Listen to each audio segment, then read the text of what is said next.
Lights, camera, action.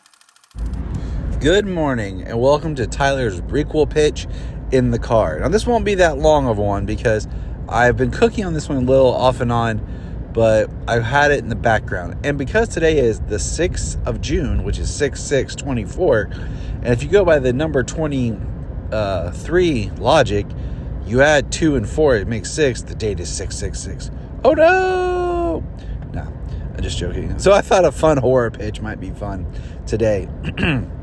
Now, I think where I live, I interact a lot with log trucks. Okay? And if anyone knows where I'm going with this, you already know. One of the scariest scenes ever is Final Destination 2, the log trucks. That runs through my brain way too often. And I always thought Final Destination was a very scary film series because there isn't a straight antagonist. It's just death. And it's not even death in a form of anything. It's just death.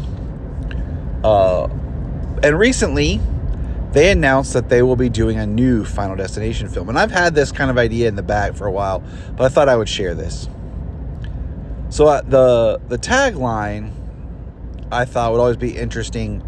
I always picture the end of the trailer being like ding, kind of like the elevator sound or a train sound, and be like ding, and it would say now arriving at your final destination. And the title of my film would be Your Final Destination.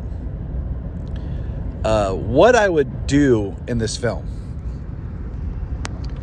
compared to what's been done before. Now, I am going to reference a film that I like structurally, and it doesn't mean that the film itself is perfect, but the Samuel Bowers Nightmare on Elm Street reboot remake that was made in 2008, 9, 10 with Jackie Earle Haley. I think it was 10 or 11 because it had to be after Watchmen.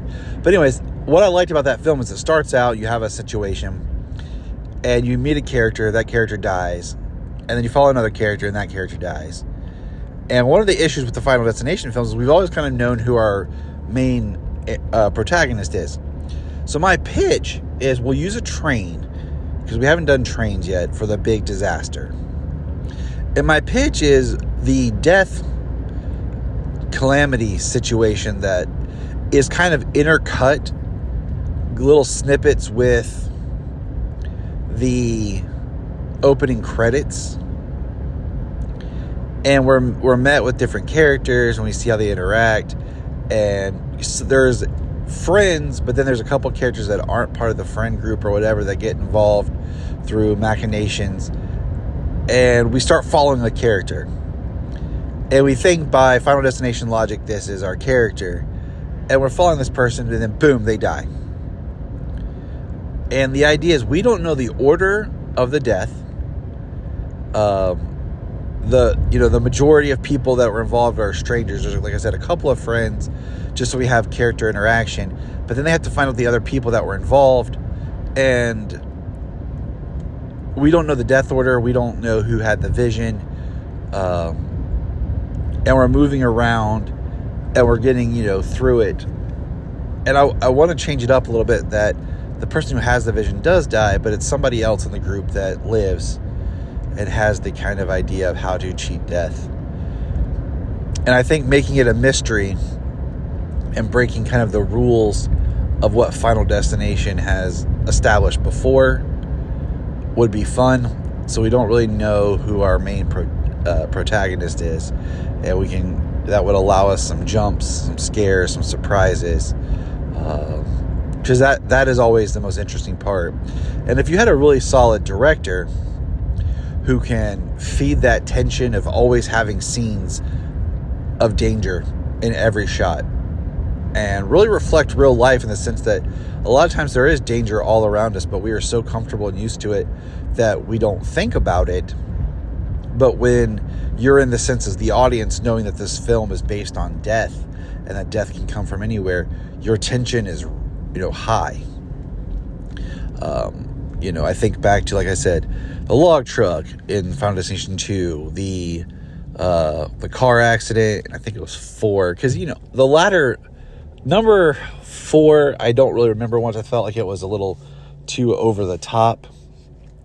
5 was interesting because it did the we're a prequel that you didn't see coming spoiler, and I kind of predicted that based off music, because music's always a cue to me, because if a film wants to sell, they usually try to use modern music of the time, because there's a lot of tie-ins they can do, and the fact the songs that they were choosing, and there's little clues if you pay attention in that last one, which I think Final Destination 5, which wasn't that bad. Like I liked it. All in all, I think 2 is my favorite, then 1, then 5, 3, and then 4.